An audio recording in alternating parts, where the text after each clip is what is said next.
All right, Scott. You remember the Skinwalker story you sent me like a year ago that was really long? I do. Yeah, that was a pretty wild ride. I think I've finally broken it down to where we can talk Skinwalkers and tell this story on the episode. Well, it's a good thing because I started recording the episode 40 seconds ago, so it feels like a good time to share it. I don't have anything else to say about Skinwalkers. You say something. Oh, sorry for saying Skinwalkers so much. We'll see you on the inside.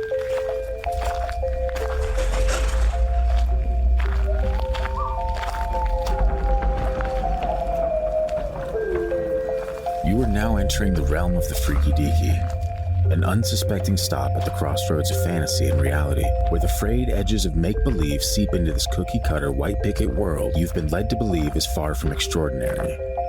What you're about to hear are true stories. Alleged true stories. Christian, just... okay? Tales of the strange and inexplicable thought only to exist in film and folklore.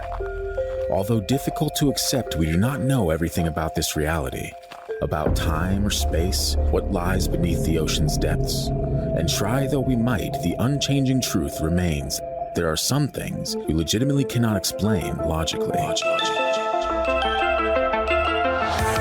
And now that we're back on the inside, thank you for joining us once again here on the Freaky Deaky. We're thrilled to have you. If you haven't yet, check out the new website, thefreakydeaky.com. It has been revamped and looks better than ever. Pick up some merch, leave a story or two, check out the blog if that's up. Hopefully at this point it is. And follow us on social media at Freaky Deaky Pod. Pretty much wherever, unless you're on TikTok, and that's at TFT Paranormal. If you have a story of your own that you'd like to submit, send it into the gang at thefreakydeaky.com or leave us a voicemail at 801-997-0051. We love hearing your stories, and we ask that if you are a new listener, welcome, first of all. If you're a fan of dry humor and nonsensical soundboards, and a healthy dose of the paranormal and unexplained, you are in the right spot, friends. And if you don't believe us, wait till the end of the episode. If you dig it, rate it 5 stars. That's all we ask. If you don't dig it, then move on. That's all we ask. Also rate us 5 stars. Yeah, that's going to happen. Anyway, with all that being said, Christian, we're talking Skinwalkers today. I know I'm excited. I know at least 8 to 10 of our listeners are excited. And I know the rest of them are shivering because we've been saying Skinwalkers the entire time. I know. I have to apologize because I think that name is going to come up a lot. So if you're in the vicinity of Skinwalkers, maybe turn down the volume. But we won't say Yenaldooshi. Oops. Oh, you just said it. I just did. Yeah.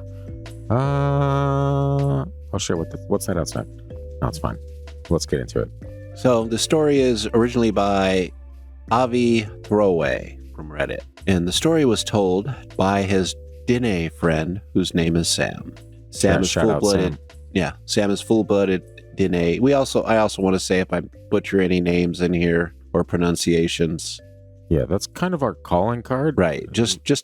I don't do it on purpose. Yeah, it's inadvertent. So don't just blow us up with hate mail. Yeah. Okay. Sam is full-blooded Dene with his mother and father growing up in the nation near New Mexico. Sam was born out of wedlock, and he was young when his parents separated. The mother moved to Illinois and married. The stepfather was a Catholic, and Sam would grow up in the Chicago suburbs. He would visit his father for a couple weeks a few times a year, but he didn't spend enough time to feel at home. Sam was 20 when he moved with his dad onto the reservation. He wanted a better understanding of his heritage, so he would stay there until he was 24. Lucky for Sam, he met a girl. Friends at first, but this moved on to dating. She was a little older and had spent her life on the res, leaving for university. She became a teacher and moved back to the res. Are we allowed to say the res? Is that something that people of our complexion are allowed to get away with? We're telling the story as Sam told it. Hey, number one, you're telling the story. I'm just sitting here. Yeah, I don't know. I'm just a bump on a log over here, okay? Don't at me, at Christian. Yeah. On the res. So she moved back. Her father was John, and he was the medicine man. John was older and needed help around his property. Sam would help often, which probably helped his dating prospects. Ooh, yeah. So now on to the juicy stuff. It's popping. Nice legs, bro. Sam didn't look at the Skinwalker in the same way as those on the reservation. This tends to happen when one grows up in the suburbs. On the reservation, it was known that the Skinwalker was in the same vein as he who must not be named, so it wasn't spoken about. I don't know who that is. You don't know who he who must Well, I not mean, be. I Okay, guess I was like, didn't we mention that like 2 Yeah. episodes ago? I was thinking a different thing. Like he was talking about somebody and just didn't say who he's talking about. I'm like, wait, but no, it's Yeah. Harry Potter. Harold, at this point, the guy's like 45 years old. Sam seemed to want to speak about it. He wasn't into the rules on the subject, and the creepypasta stories had fascinated him. Hey, they get us all. Yeah. When he brought it up to his girlfriend, Jess, she got upset. She asked him to never speak about it again, especially to her great uncle John. Sam considered Jess agnostic, so he was surprised by her reaction. When asked, she stuck with being agnostic, but not about this. She knew that the Skinwalker was real. She and members of her family had had experiences. Jess told him stories similar to the ones he had heard. Late at night on the res, driving and seeing what you think is a coyote or a sheep following you at the same speed. Yet, when you get closer, it is not either of those animals. It's a human under an animal skin or a half-man coyote kind of creature. This happened when Jess was little. Driving with her father, they saw it. She thought it was a coyote or a sheep, but it was so fast that it kept up with the car. When she looked closer, she thought it was actually a human wearing animal skins. John later came by to do some cleansing protection stuff. It was felt that this worked for a few years. So she left the reservation and went to college. After getting her degree, she came back, and that's when she saw it again. It was running across the rooftops of homes and buildings in town. She thought it was a dog that got on someone's roof. That happens all the time.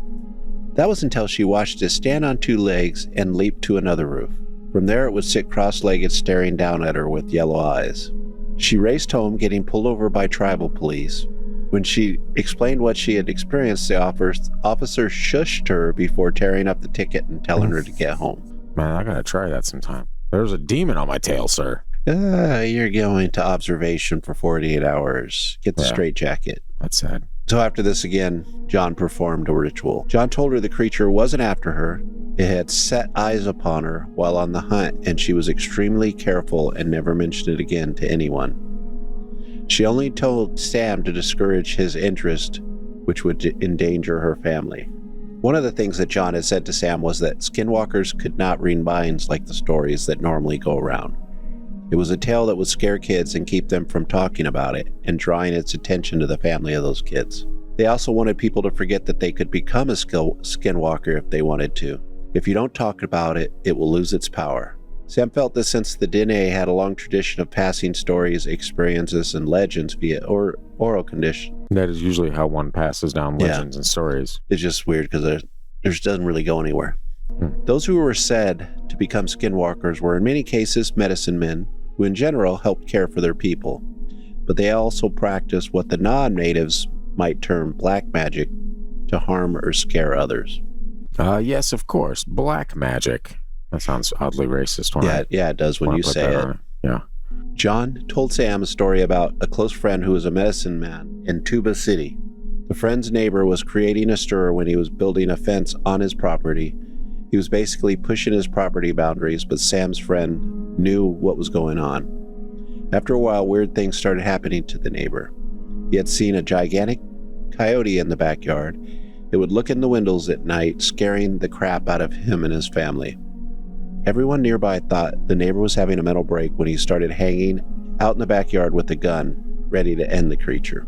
That's about the time the other neighbors started hearing strange and scary noises.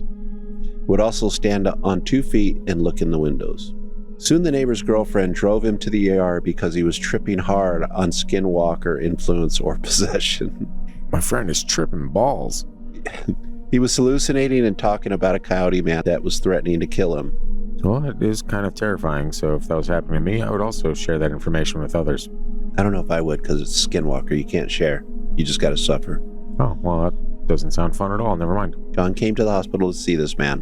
While others were around, the man laughed it off. The neighbor and those that had seen it were dead serious. Skinwalkers know a lot about hallucinogens and can get results they want without the targets noticing.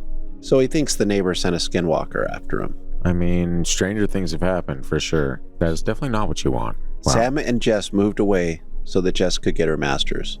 But Sam soon learned John had lung cancer, so he went to visit. Jess, her father, and Sam would help John after the diagnosis. A few months later, Sam gets a call, and it was John. He told me that he had some stuff he wanted to tell me and that he didn't want to die with him. I assume he felt like he was on his way out based on that. I packed my T2i in case he was cool with me recording him. He says, we spent like an hour or so just talking about whatever came to his mind. It was a lot of stuff I've told you before. Stuff like parts of the res that are cursed, portals to other dimensions, and then stuff like how to bless your home. I'm going to have to look a little bit more into Avi Throwaway because he might have some other stories for us. Well, it's a throwaway account, so it's still there. It's not likely that there's more to it. He probably made that account just for this story. I don't know. I saw a couple other ones. I just didn't read them. Perhaps. Also, he learned some songs and prayers. I had to have on tape because it was in the language, and I'm trash at the language.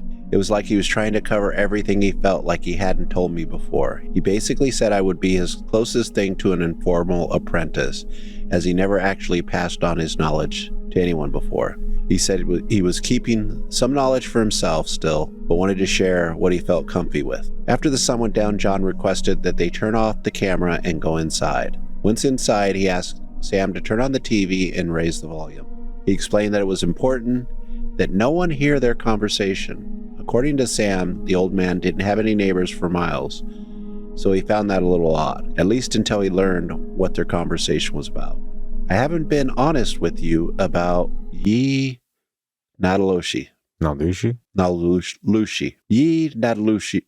Whatever you say it. Well, I feel like I did already, but okay. He then requested that Sam burn some plants, herbs, and a mixture of some sort that he could put on top of the logs. Go in there, get my paprika. Bring me out some Dillweed. This was so, according to John, no one in this world or the other could hear them. It seems, and this is just Sam's read on the situation, that John thought by writing Skinwalkers off as just assholes who dress in animal skins and drug people with peyote or shrooms to fuck with them, he would discourage the young man from ever looking any further into the legends. And while that was definitely true, there were Skinwalkers who had no powers, no connection with supernatural, and were just Dene occult fanatics who played dress up. That was only part of the story. So, Skinwalker exists in two varieties. The first, John had already explained to Sam, medicine men with no actual supernatural powers, just a very extensive knowledge of various hallucinogenic compounds, able to craft very convincing outfits of animal pelts, and can move and behave very similarly to whatever animal they wish to mimic. These folks were accessible to the general population on the reservation. When I say accessible, of course, I don't mean just anyone can seek them out.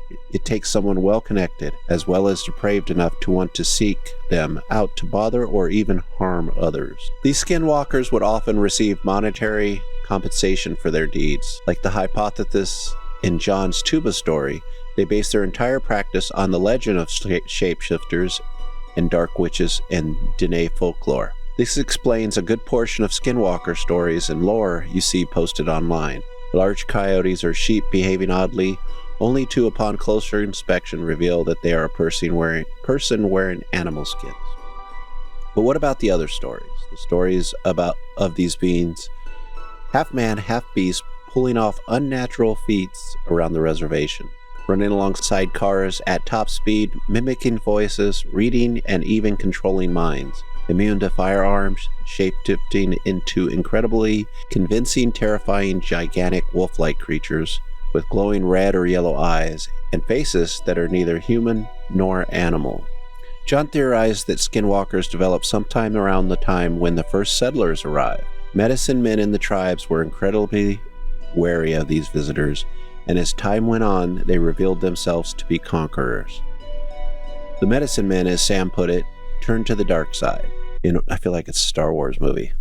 It's got a similar vibe. I was going to use SW instead of saying Skinwalker over and over again, in case somebody's listening in New Mexico. Now we're back on the dark side, so I guess it could work either way. There you go. Yeah, everything works out. Medicine men back then knew that by turning to the practice of black magic, there wasn't really any turning back.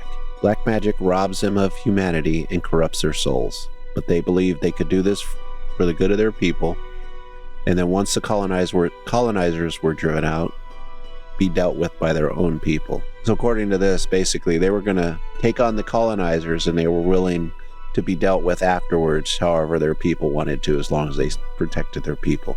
Get those honkies out of here. In fact, some medicine men revealed their plans for this to other members of their practice who opted not to participate in the rituals. They gave them detailed instructions on how to protect themselves and even to kill them when necessary. Unfortunately, we know how this turned out, and now we have the uniquely Dene problem of skinwalkers.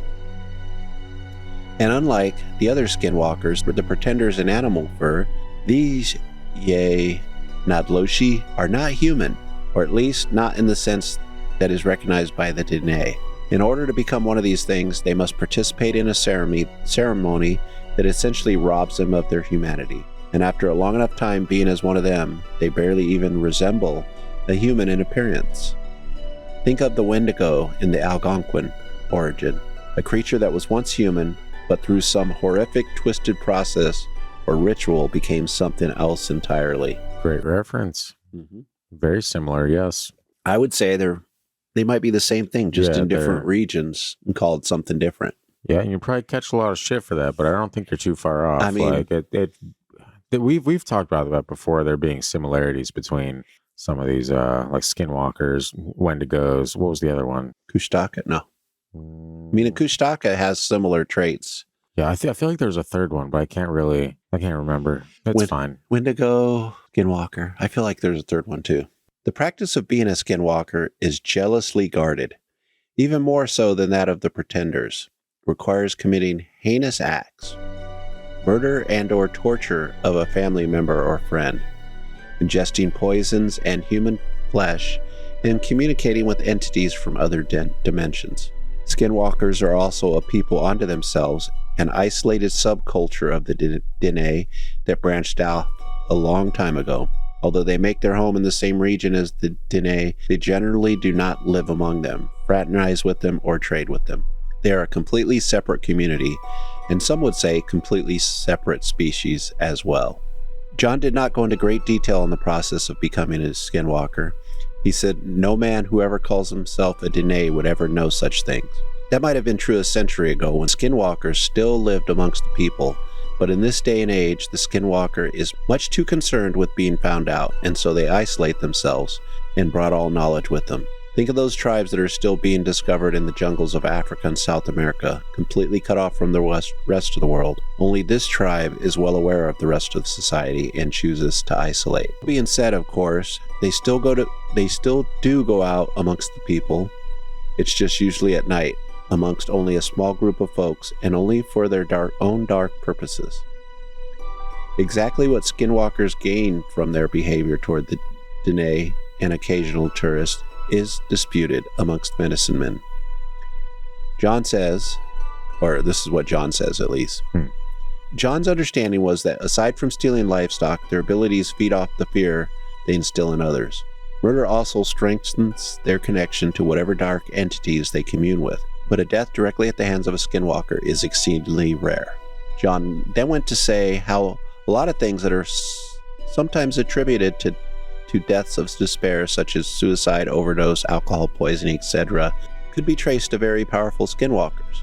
It is said that a basic trait of the Skinwalker is being able to instill fear in their victims, like a weak form of mind control. More powerful Skinwalkers can actually cause folks to harm themselves. John wasn't sure, however, if the mind control rumors were true. Corpse powder, the favorite weapon of the Skinwalker, blown on their victim's face, could actually be how they make these things happen, which is fascinating because this corpse powder, there's an old story, and it's a movie called The Serpent and the Rainbow. Yes, I've heard this. About basically a true story about zombies. A rainbow and a snake. Oh. No, it's about what happens is this pharmaceutical company sends this guy, I believe it's down to Haiti, and it's during when there's a lot of sorcery afoot. Problems in Haiti because their leader was a dictator that tortured people. But this guy went down there and supposedly they blew this powder in the face of somebody and they would just like keel over and be dead. And sometimes they would have a funeral and everything, but this person was just turned into a zombie. Weird. And supposedly, according to the movie, at the end of the movie, these pharmaceutical companies went down there and got this powder and have been working with it. So who knows? This was... Well, isn't that great news? What could possibly go wrong? Yeah, and this movie came out, I think, at the end of the 80s or the early 90s. So by now we're already ingesting it. Yep. It's called Viagra. Wow. No, that brings things to life, Christian, not the other way around. When you said it like that, I got what's her name? I got the voice of Amy Lee from Evanescence in my brain singing that. That's unfortunate. Well, some say corpse powder is a powerful poison that slowly kills over the course of a few days, leaving no trace of itself in one's system. Others insist it's a drug that makes the victim highly suggestible. I've heard of things like this before. Criminals in some parts of South America use something similar to make their marks. Essentially, empty their bank accounts for them. Might have to get some of this myself. You and me both. John believes in both explanations. It is sometimes a cocktail of poison and human bone, and sometimes it's a drug that makes one highly suggestible. Here, snort this human bone. And while you're at it, rub my large head. One leads to another. That is usually the case. Human bones and large heads. Oddly correlated. Direct contact with their victims is too risky, both for the individual skinwalker as well as their clan, and is likely frowned upon. When a skinwalker does physically kill someone, the person either disappears or has their corpse found much later, with their death ruled as an animal attack. John says that this is more common amongst weaker skinwalkers. One detail that stood out to Sam was the idea that skinwalkers communicate with entities from other dimensions, and he pressed John on this a bit more. In Sam's words, he knew I was raised Catholic, so he explained them to me as basically being demons. Although the Dene have their own name for them, don't remember what it was, but even if I did, I probably couldn't spell it. They are evil, inhuman spirits that try and come into our realm or dimension or plane or whatever, but don't exactly have a physical presence. So they possess people, or in the case of the skinwalker, they use them as their connection to this world. So some skinwalkers do the bidding of demons, and in return, the demons give them powers. But John also said that some really old skinwalkers aren't even people anymore. They're living corpses. Weird. But demons live inside them. Guess the idea is that demons give them powers in exchange for letting the demon desecrate their corpse by using it as their flesh puppet after they die. Well, when you paint such a beautiful picture like that, hey, desecrate my corpse. Yeah. Use me as a flesh puppet. Who's not going to sign up for that? I always heard it called meat puppet, but I guess it's the same thing. Meat puppet, flesh puppet. Gross. Yeah. According to John, they communicated with these beings through their knowledge of the portal system in the American Southwest. Didn't expect the portal system to come up, did you? I encountered a being in the portal systems of Southwest, which we've heard about. Anybody that's in this genre has heard about those things that allegedly exist. It just opens my eyes a little, just a little. This included places that are off the reservation, although skinwalkers were wary about going off the reservation as it can be more densely populated and carries with it a risk of being discovered. The few times they do, they are good at keeping a low profile, being actual shapeshifters and all. But due to their nature, they can't resist feeding off the fear of others, so small groups of campers and people driving alone at night off the reservation have stories as well. Sometimes lone visitors outside the reservation but near a portal, who are camping, hiking, what have you, will straight up disappear under weird circumstances. This may be a stretch, but this instantly reminded me of David Pilati's Missing 411. I highly doubt skinwalkers are to blame for the majority of these mysterious disappearances, of course, because most of them are Bigfoot. Of course. They're spread out all around the U.S., and skinwalkers do not venture very far from Dene land. But if what John is saying is true, a few of them could have possibly fallen prey to one. These portals often exist in caves and small canyons and require a lengthy ritual full of incantations, offering dances, and a sacrifice to open. What the sacrifice is, John isn't sure, but hypothesizes that some of the disappearing hikers may have something to do with it. Interesting. Yep. When the portals open, they are used for a variety of things. Communication with the spirits and demons, gaining more power, summoning entities into our world, or even throwing themselves or others into the portals and leaving our world. Oh man, I love a good portal. Now, what is the name of that movie with Josh Brolin where he finds that portal out in the middle of... That is not a movie. That's a show. What is it? What's the name of it again? God, I don't know, but it's the best thing. It is good. Open Range? Open Range. Yeah, it's an Amazon show. And That's it what is it a reminds me of. fantastic show. Great show. Especially if you like this genre. Yeah. You should like that show. It was wild. And then season 2 is coming, so. It's going to be awesome. Sam asked why they would go into the portals and what existed beyond them. It was another dimension that allowed them to observe our world, but not interact with it. Creepy. As well as see things and beings that couldn't be in our plane. He encountered a being. You just like doing that. I do. Like that time when I'm at work and I see our tip jar. That's when you encounter a being. Human beings. There's also one of the tip jars said podcast fun. Nice. So they look out for us there. I like that. He said that they would interact in that dimension with beings called Chindis. I think I'm saying that right. Never heard that before in my life. Chindis, which are the evil spirits of the deceased, said to be a manifestation of everything that was bad about a person. See that Skinwalker over there? That's Tina. Classic. Tiny talking Tina. We didn't like her. She's evil. Now she's a Skinwalker. Oh, that happens. That happens sometimes. I don't know where that tiny talking Tina came from. A girl that I went to school with in junior high that everybody called Tiny Talking Tina because she was kind of tiny. And she talked? A lot. She was cool, but I don't know where she got that nickname. Rancho Cucamonga Junior High. Hey, Tina, if you're out there, shut the fuck up, huh? Yeah. Every once in a while. Let other people talk. Scott's words, not mine. Yeah, that's fine. Just kidding. They would send Chindis out to not only harm others and spread illness, but also report on which people were growing wise to the Skinwalkers. This was where the belief that Skinwalkers are not to be discussed comes from. Chindis could listen in on your conversation and report back to the Skinwalkers who commune with them, and then using portals, show them where the offending individual lived.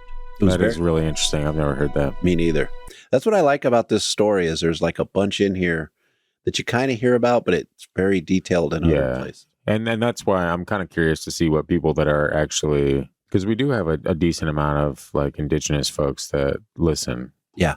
And so that's why we preface this by saying like, hey, we're just sharing information that we found. Like if this is wrong or something like that, let us know. Or if we got just a little bit of information off or something, or you want to clarify something that maybe is confusing to us who doesn't fully grasp the culture, send it into the gang at thefreakydeaky.com. We are always welcome to your insights. Yeah, I always love hearing these type of things from the viewpoint of the culture that experiences them, because it's if I'm not going to experience this stuff, I mean we hope at some point, but we hope Christian experiences. I'm a skeptic, so the Skinwalkers are going to be like, he doesn't even believe in us. That's true. Let him go. But that guy with him do it with the camera, Scott, he believes in everything. He does. So leave him alone.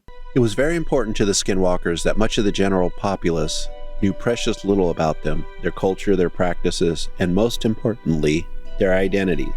Nowadays, of course, because Skinwalkers isolate, protecting their identities was not as crucial, as anyone who saw their original forms would never be able to recognize them, as they were not members of the community. But John noted that there were select Skinwalkers who would live alongside the communities and sometimes in them, as a way of feeding off others' energies without directly frightening or stalking them. Heinous. He told me a little story about this group of folks who lived near a weird old witch. This was back in the 1980s, I think. She would come into town but never buy anything from the stores or markets or anything like that. Just walk around, stare at people. One day a guy and his wife went into one of the cities off the res for the weekend, and while at the restaurant, saw her looking through a window at them. So they were wondering how the fuck she got there, and it scared the shit out of them. Like she just lived in a Hogan and didn't even have a car. She ended up disappearing, and that night the wife had a dream that the old lady had gotten down on all fours, turned into a fucked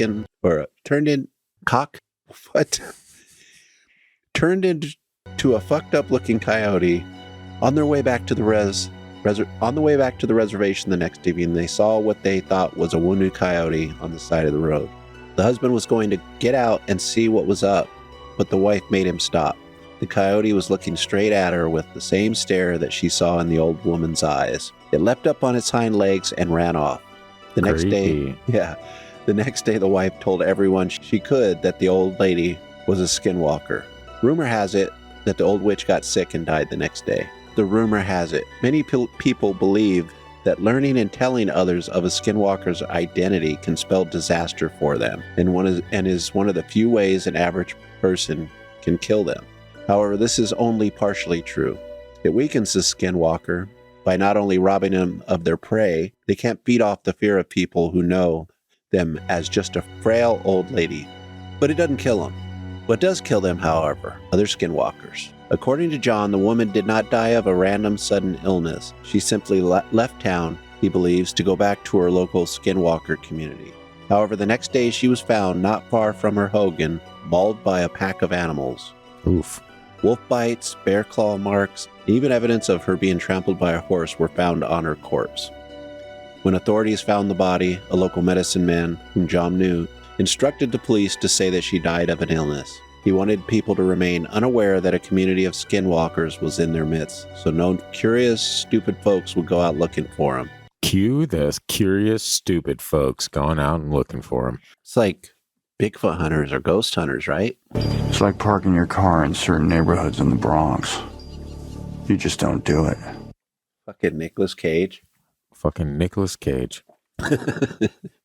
So if skinwalkers are, save for a select few, an isolated group, how do they add more to their ranks? They used to be easier to join, like if you were a medicine man and knew how to find them, and had completed the first ritual of your own, they'd let you go through the rituals and train you. You have to complete the first ritual before even looking for the skinwalkers, so they know you've reached a point of no return. Is that the murdering a family member thing? Or John said he didn't actually know the order of the rituals, but he assumed it was part of where you kill a close friend or family member. Yeah. So you couldn't really go back to regular society, and you robbed yourself of your humanity too. It's how they know you're for real. Otherwise, they just kill you on the spot. LOL. This guy didn't kill anyone. Let's kill him. John told Sam he had no idea how modern skinwalkers recruited.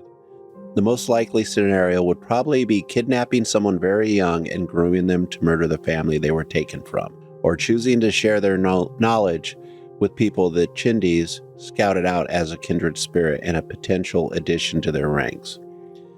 It should be noted that according to John, pretenders almost never became real skinwalkers. No info on why. Sam and I guess that they probably want pretenders to do their thing and continue to exist to throw folks off their trail. Finally, John had one last piece of information to share. Yes, these skinwalkers actually did transform into animals. It was often to varying degrees of success. The more skilled skinwalkers could mimic an animal perfectly to the point where you wouldn't be able to pick them out amongst a pack or a herd. But the problem is, a regular old coyote or sheep isn't scary if it looks and behaves exactly as it should. So skinwalkers purposely transform into imperfect or unnatural creatures. Things such as larger size, weird proportions, even human features mixed in. Well, that's kind of creepy. Yeah, a little terrifying. John began noticing that the fire was dying down and it was getting late. The tiny ship was lost. He told Sam that you have made that reference so many times and almost exclusively after the words, it was getting late. That was my childhood. I've watched those shows probably for like the first 10 to 15 years of my childhood on repeat. We didn't have HBO back then. He told Sam that he is not to speak a word of what he was told while on the reservation. The only way in which their speech was protected from the prying Chindis was a mixture in the fireplace and the myriad of blessings John had performed earlier in the day. The lab television was just there in case anyone, human or skinwalker, was in the area and felt a desire to eavesdrop. He gave Sam a small wooden box filled with the same mixture he threw on the fire, as well as a few other various things that John said would offer protection. He told Sam not to take his possession of these things as a sort of free ticket to talk freely about skinwalkers. However, he said something about how he had many decades of experience in these matters and felt safe. Plus, he was going to die soon, so if a skinwalker took him out of his misery, so be it. Sam didn't have that luck, so he needed to err on the side of caution. Off the reservation, he was free to blab all he wanted about shapeshifters because, as Sam said, who the fuck would believe me anyway? Exactly. It is a pretty wild story. And I think that's probably why most people don't believe this shit. They're like, that doesn't happen. It's a person in an animal pelt, you moron. And you're like, oh, no. There's so much more to it than that. Yeah, if true, we in trouble. It really did be like that. The next day, as Sam was getting ready to pack up and leave school, he received a call from John. Shouldn't have told you that stuff, he said, and then told him not to come by the property for a few days. He assured Sam that he had everything taken care of and was safe, but wanted to be sure. He hung up before Sam could even get a word in. He let Jess know what her great uncle had said over the phone, and naturally, Jess had to know what it was. So there she goes, going down to the property. Yeah. John told her about Sam reluctantly, told her point blank that John had voluntarily given out him more information on the Skinwalkers. He did not go into any level of detail of what it was that John said out of respect for the old man's wishes. Jess, according to Sam, went pale. It's so weird seeing your partner, who you know is a big skeptic, get spooked by something like this, but I guess it all tracks. Raised Danae, hearing these stories and stuff. Also, just because you're agnostic doesn't mean you don't have some belief in the paranormal. She told me that John probably attracted someone's attention by talking about that shit, but that we have to trust that he knows what he's doing. Then she told me I can't speak a word of what I heard, and I'm never to ask or even allow John to tell me anything anymore. She said something like words have power. You're not culturally Danae, so you wouldn't get it. She laid into me a bit after that. I was kind of insulted, but in retrospect, she was probably right. Hurts to hear, but I think we all got to take a step back. But Jess, alarmed as she was, put her trust in John and told Sam they weren't to contact or visit his property until he said everything was okay. But that day never came. 2 nights later, Sam and Jess were awoken by a phone call from Jess's father. John was in the hospital, his health rapidly taking a turn for the worse. The two rushed to the hospital, but John had passed away of a heart attack before they got there. For a while after John's passing, Sam, Jess, and their families lived a pretty uneventful life. Sam thinks it was a period of about 3 or 4 months of relative calm. Jess had started looking into getting an MSW out of state. I'm sure it's some kind of job. And Sam was grappling with the decision whether or not he wanted to stay on the reservation or follow Jess wherever she would go. I asked Sam if there was any tension between him and Jess due to everything that happened, but he said they both sort of dropped the entire argument about Sam messing with Skinwalker knowledge.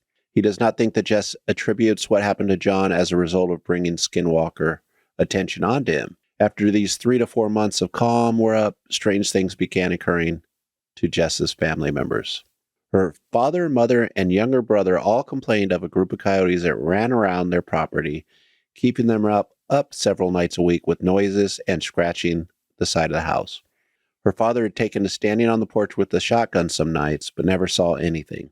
Her cousin complained about missing livestock. They would completely disappear, but every once in a while a mutilated corpse of a cow would be found a few yards from the property. Sometimes it was a cow who'd gone missing days earlier and looked only freshly slaughtered.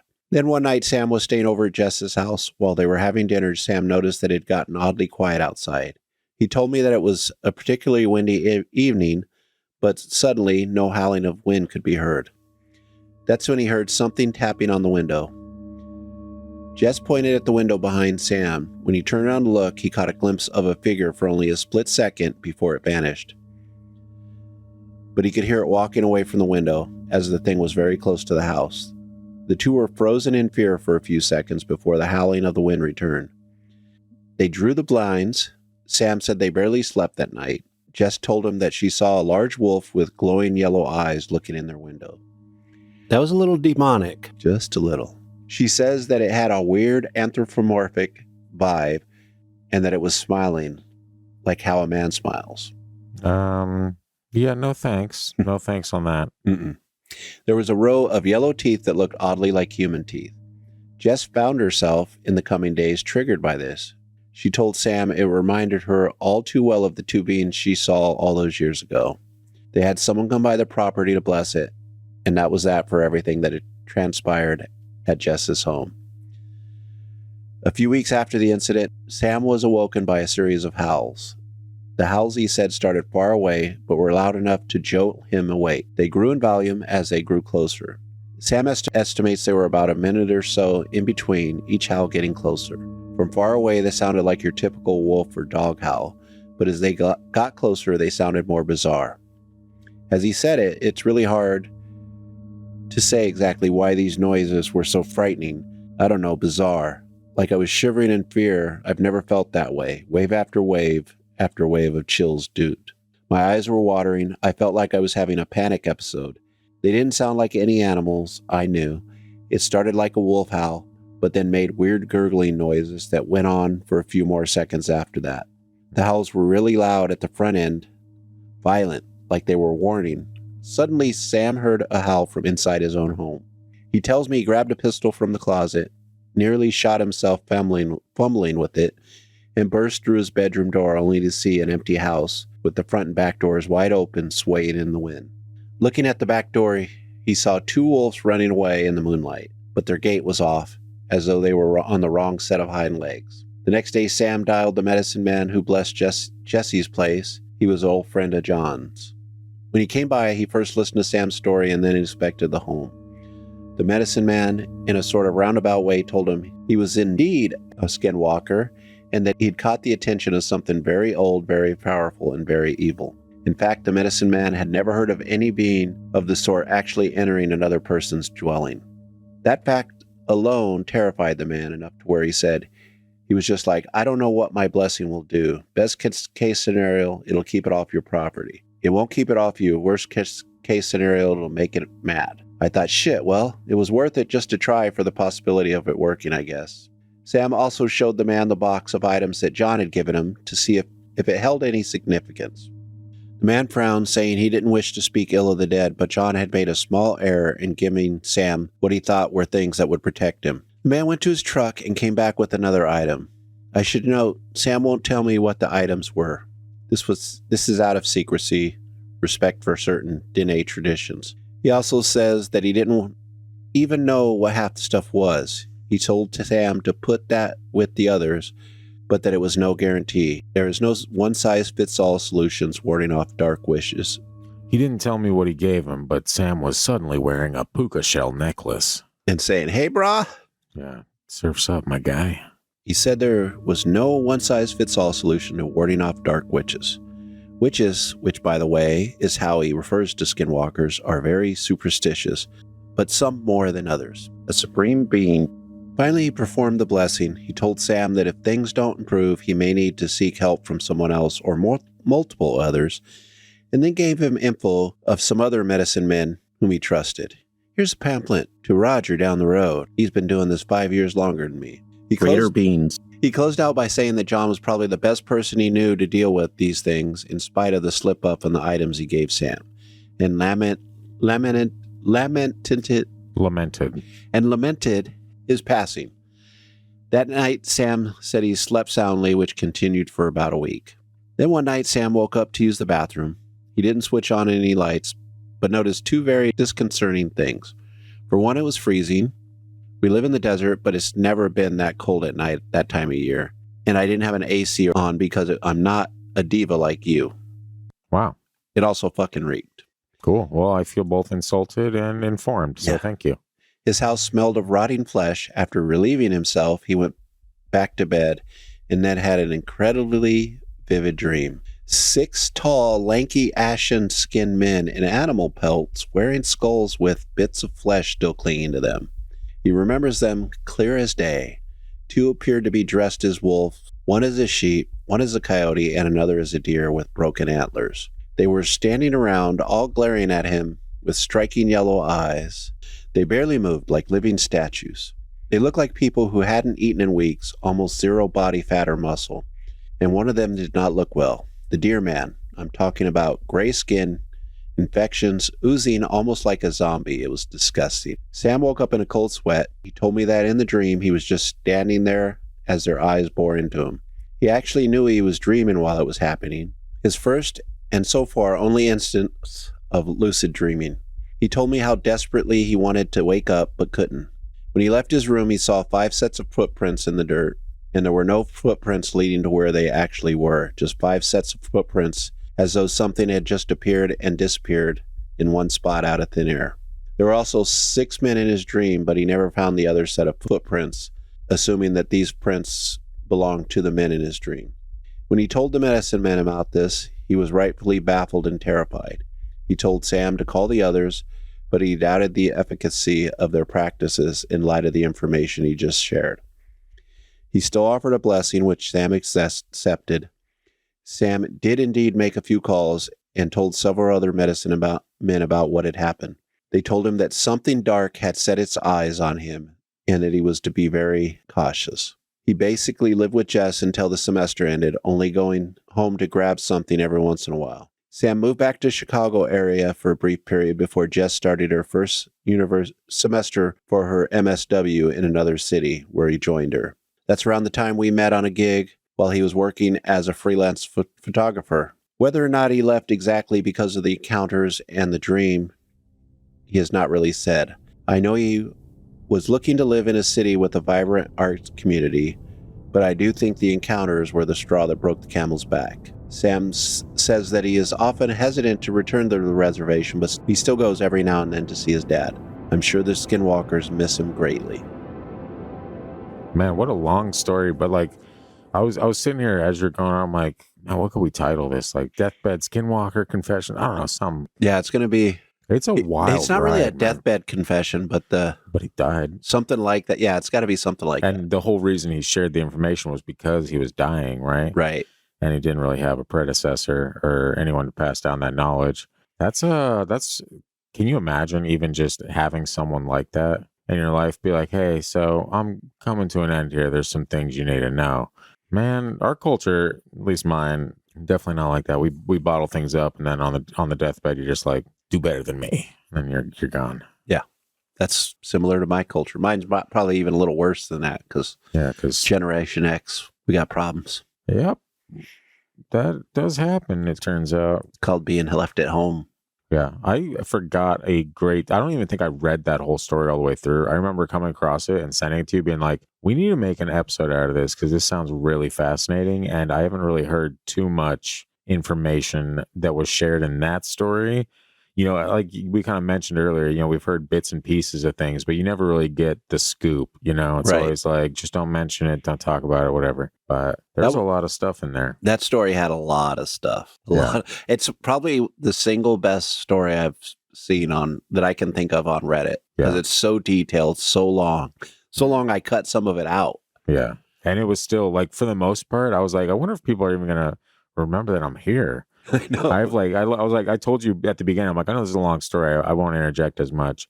Damn. Yeah. I pretty much just kicked my feet up and was like, all right, here we go. Let's get into it. Yeah. And I've thought about how to put that story together for a long time. And I'm like, I think we can just read it. It's a good story. It's very detailed. Yeah. Because we talked about doing like a YouTube thing. But can you imagine how that's a long ass story to put on YouTube, man? Yeah. I don't know. Me trying to read the whole time. Surprisingly, for as much text was there, that's probably the best you've read a story.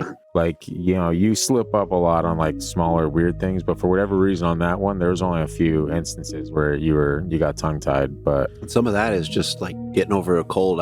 True, yeah. My voice just comes and goes at times. Yeah, kind of like Karma Chameleon. The SW put its eyes on me and I got sick a week ago today. When we were recording. That is true. I left the podcast studio, felt a scratch in my throat, and then you had a horrible weekend. Missed a day of work. And we're about to do the exact same situation as last week, too, where I'm leaving you with my son while I take my mom to the store. And then I'm going to go to work later tonight. And you're going to text me and be like, it happened again. Now, you just need to get yourself a bottle of sanitizer, Christian. You deal with a lot of human beings. We have sanitizer. I use it all the time. Well, you don't use it enough. And I even sniff it. You inhale? Okay, that might be where you're getting sick. It wakes you up a little bit if it's got let's not... a good lemony scent. Now it's talking to him, everyone. We've got that's a little here. bit. I inhaled a little bit too much. Yeah, that was not sanitizer. You were snorting, but it's fine. What a crazy story. I'm interested to see what people think about this one. I know a lot of people are going to enjoy it. It's a very entertaining story, but I'm more interested in folks that are, the natives that listen, and the people that are very familiar with these types of, like, this type of lore and stuff like that. If the accuracy is there, if they're listening to this and they're like, wow, it's actually pretty spot on, or if they're like, no, this is all horse shit, like, let us know. Yeah, seriously, like, let us know. Comments, or send in, if you don't want to be public on a comment or something like that, just send us an email, and yeah, we'll be in touch. That's a wild ride. Let us know what you think of the story. Let us know. Very curious. I had a lot of fun with just reading that. Yeah, so. It's a wild ride. Now, we got to do more like that. Like, we got to find long stories on certain subjects, because the Skinwalkers, obviously, hot topic.